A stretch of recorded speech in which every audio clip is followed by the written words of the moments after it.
নমস্কাৰ টাইমেটলৈ স্বাগত মই অভিলাষ আৰু লৈ আহিছো এটা গুৰুত্বপূৰ্ণ খবৰ আজিৰে পৰা অসমীয়া নৱবৰ্ষৰ আৰম্ভ হৈছে আৰু তাৰ মাজতেই বৰপেটা সত্ৰৰ ডাঙৰ ভৱিষ্যতবাণী এই বৰ্ষত বৃদ্ধি পাব পাৰে ভূমিকম্পৰ প্ৰবলতা তাৰ সমান্তৰালকৈ অসমত প্ৰাকৃতিক দুৰ্যোগৰ সম্ভাৱনা বৃদ্ধি পোৱাৰ আশংকা কৰা হৈছে তাৰ সমান্তৰাল কৈছে যে ভূমিকম্প অহাৰ সমান্তৰালকৈ বানপানী হ'ব বুলি স্পষ্ট কৰিছে আৰু এই বৰ্ষত শাৰীৰিক ৰোগৰ বৃদ্ধি পাব তাৰ সমান্তৰালকৈ কীট পতংগৰ বৃদ্ধি পাব আৰু এই বৰ্ষত হয়তো প্ৰাকৃতিক দুৰ্যোগ বৃদ্ধি পাব পাৰে আৰু এই সন্দৰ্ভত কি মন্তব্য আগবঢ়াইছে বৰপেটা সত্ৰই লৈ অহাৰ চেষ্টা কৰিছো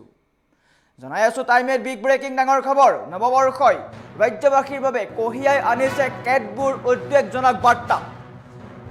বৰপেটা সত্ৰৰ দৈৱজ্ঞ ত্ৰিদীপ শৰ্মা দলৈৰ শংকাজনক গণনা কেইবাটাও বৃহৎ মন্তব্য আগবঢ়াইছে বাঢ়িব পাৰে দুৰ্যোগৰ মাত্ৰা ৰাজ্যত বৃদ্ধি পাব পাৰে প্ৰাকৃতিক দুৰ্যোগৰ মাত্ৰা বহাগতে ভূমিকম্পৰ আশংকাও কৰা হৈছে বহাগ মাহৰ ভিতৰতে ৰাজ্যত আহিব পাৰে ভূমিকম্প চলিত মাহতে ৰাজ্যত আহিব পাৰে ডাঙৰ ভূমিকম্প সৰু নহয় ডাঙৰ ভূমিকম্প আহিব পাৰে বুলি ভৱিষ্যতবাণী কৰিছে ভূমিকম্পৰ পিছতেই হ'ব পাৰে বান ভূমিকম্পৰ পিছতেই ভয়াবহ বান পৰিস্থিতিৰো আশংকা কৰা হৈছে বহাগৰ ভূমিকম্পই মাতি আনিব পাৰে ৰাজ্যৰ কাৰণে জলপ্ৰলয় 2027 চনৰ 4 এপ্ৰিললৈকে অশুভ সময় ৰাজ্যৰ কাৰণে অশুভ সময় বৃদ্ধি পাব বতাহ তুফানৰ গতি ৰাজ্যত বৃদ্ধি পাব পাৰে ধুমুহাৰ গতিবেগ ৰবি শুক্ৰৰ সংযোগত বৃদ্ধি পাব কীট পতংগৰ উপদ্ৰৱ যাৰ ফলত কৃষিভূমিৰো ক্ষতিসাধন হ'ব পাৰে আৰু এই বৰ্ষত ৰাজ্যত জনস্বাস্থ্যৰ অৱনতি ঘটাৰ আগজাননী শাৰীৰিক ৰোগ বৃদ্ধি পাব যিমানেই সুখ থাকিব সিমানেই দুখ হ'ব এই বৰ্ষত বৰপেটা সত্ৰই বৰ্ষফল গণনা কৰি কেতবোৰ মন্তব্য কৰিছে কেতবোৰ ভৱিষ্যতবাণী কৰিছে বিশেষকৈ অসমক লৈ কেতবোৰ মন্তব্য কৰিছে যে এই বৰ্ষত অসমত বৃদ্ধি পাব পাৰে ভূমিকম্প হ'ব পাৰে বহাগতে আহিব পাৰে ডাঙৰ ভূমিকম্প 2027 চনলৈ ৰাজ্যত প্ৰাকৃতিক দুৰ্যোগৰ অশুভ সংকেত বৰপেটা সত্ৰৰ ডাঙৰ ভৱিষ্যতবাণী ৰাজ্যত বৃদ্ধি পাব পাৰে প্ৰাকৃতিক দুৰ্যোগৰ মাত্ৰা বতাহৰ মাত্ৰাও বৃদ্ধি পাব পাৰে বহাগ মাহতেই আহিব পাৰে ডাঙৰ ভূমিকম্প গতিকে এই বৰ্ষ সকলোৱে সাৱধানতা অৱলম্বন কৰি থাকিব যেহেতু ভূমিকম্প অহাৰ সম্ভাৱনা আছে তাৰ সমান্তৰালকৈ বান পৰিস্থিতি হোৱাৰ সম্ভাৱনা আছে আৰু শাৰীৰিক ৰোগ পৰ্যন্ত বৃদ্ধি পাব পাৰে গতিকে সতৰ্কতা অৱলম্বন কৰিব নিশ্চয়কৈ বছৰটো সকলোৰে ভাল যাব কিন্তু কিছুমান নিয়ম মানি চলিব লাগিব এইসমূহ নিয়ম নিশ্চয়কৈ মানি চলিব এই বৰ্ষত শাৰীৰিক ৰোগৰ মাত্ৰাও বৃদ্ধি পাব পাৰে যিমানেই সুখ থাকিব সিমানেই কিন্তু দুখো হ'ব আপোনাৰ ওচৰত যদি সুখ আছে তেন্তে তাৰ সমান্তৰালকৈ বা সমানে দুখো থাকিব বুলি উল্লেখ কৰা হৈছে ৰবি আৰু শুক্ৰ সংযুক্ত হোৱাৰ কাৰণে বৃদ্ধি পাব পাৰে কীট পতংগ যাৰ ফলত কৃষিভূমিৰো লোকচান হোৱাৰ সম্ভাৱনা আছে গতিকে অসমীয়া নৱবৰ্ষৰ আৰম্ভণিতে অসমৰ কাৰণে এটা ডাঙৰ খবৰ বুলি ক'ব লাগিব প্ৰাকৃতিক দুৰ্যোগ হ'ব পাৰে ৰাজ্যত প্ৰাকৃতিক দুৰ্যোগৰ অশুভ সংকেত আছে ভূমিকম্প আহিব পাৰে বান পৰিস্থিতি হ'ব পাৰে গতিকে এইসমূহক লৈ সতৰ্কতা অৱলম্বন কৰিব লাগিব গতিকে অসমীয়া নৱবৰ্ষ সকলোৰে ভাল যাওক সকলোৱে আশা কৰিছে গতিকে পহিলা বহাগৰ দিনটোতেই বৰপেটা সত্ৰৰ ডাঙৰ ভৱিষ্যতবাণী বহাগতে আহিব পাৰে ডাঙৰ ভূমিকম্প 2027 চনলৈ ৰাজ্যত প্ৰাকৃতিক দুৰ্যোগৰ অশুভ সংকেত আমাৰ ওচৰত বৰপেটা সত্ৰৰ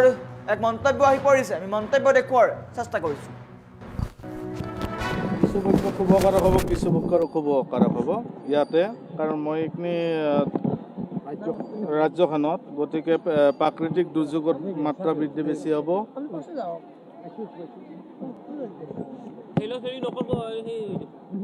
প্ৰথম মানে প্ৰাকৃতিক দুৰ্যোগটো ক'ব পাৰক কাৰণ প্ৰাকৃতিক দুৰ্যোগত সিমান এটা শুভকাৰক নহয় গতিকে বতাহৰ মাত্ৰা বৃদ্ধি বেছি হৈছে লগতে আমাৰ হিচাপতো বহাগ মাহতে ভূমিকম্প আহিব লাগে এইটোৱে প্ৰয়োগত গতিকে ভূমিকম্পৰ মাত্ৰা বেছি হ'ব গতিকে ঘূৰ্ণীবাতৰ মাত্ৰাটো বেছি যোৱা বছৰো এইটো হৈ আছিল এইটো বছৰতো সেইখিনিয়ে প্ৰভাৱ পৰি আছে গতিকে গ্ৰহ সঞ্চাৰ হয় নাই সেই স্থানখিনিলৈ গতিকে গ্ৰহ সঞ্চাৰ নহ'লে যিমান দিনলৈ থাকে সেই টাইমলৈ তাৰমানে কি বতাহ ঘূৰ্ণী বতাহ শিলাবৃষ্টি এইবিলাক চলি থাকোঁ গতিকে 2027 চন এপ্ৰিলৰ 4 তাৰিখলৈ তাৰমানে দশাটো চলি আছে এইটো প্ৰাকৃতিক যোনটো দুৰ্যোগ হ'ব এইটো আমাৰ সেইখিনি বিষয়ৰ কাৰণে গতিকে শৰীৰত কিছুমান ক্ষেত্ৰত মানুহৰো শাৰীৰিক ৰোগৰ মাত্ৰা এই বছৰটো বেছি হ'ব কাৰণ যিহেতু ৰবি এই বছৰ ৰজা হৈছে ৰক্তকাৰক গ্ৰহ এই বছৰত ৰজা হৈছে তেওঁ আদি তেওঁ সূৰ্য তেওঁই পিতা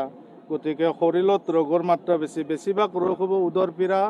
চকু আৰু দণ্ড ৰোগৰ মাত্ৰা বৃদ্ধি বেছি হ'ব দিছে শৰীৰৰ মানুহৰ মানসিক কষ্টটো বেছি হৈছে যিমানে সুখ থাকিব সিমানে অশান্তি পাব এই বছৰ ৰ'দৰ তাপমাত্ৰাটো বৃদ্ধি বেছি হ'ব এই বছৰত তাপৰ মাত্ৰা বৃদ্ধি হ'ব লগতে ৰবি আৰু শুক্ৰ সংযুক্ত হোৱাৰ কাৰণে কীট পতংগৰ মাত্ৰা বৃদ্ধি বেছি এইবাৰ গতিকে কীট পতংগৰ পক্ষৰ পৰা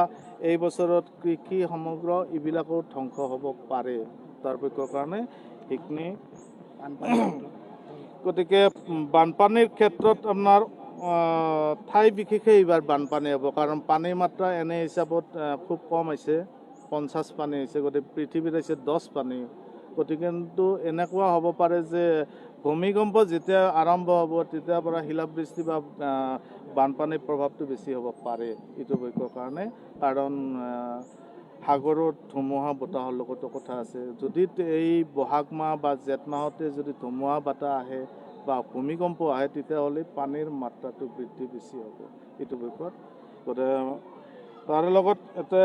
কিছুমান এইটো এনেকুৱা আছে মই ইয়াতে লিখি থৈ লৈ আহিছোঁ যে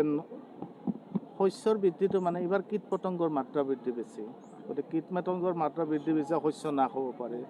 কিন্তু তাৰ পক্ষত কিছুমান পক্ষত ইয়াতে শুভকাৰকো আছে সেনে পক্ষত যিহেতু বুধ আছে শনি আছে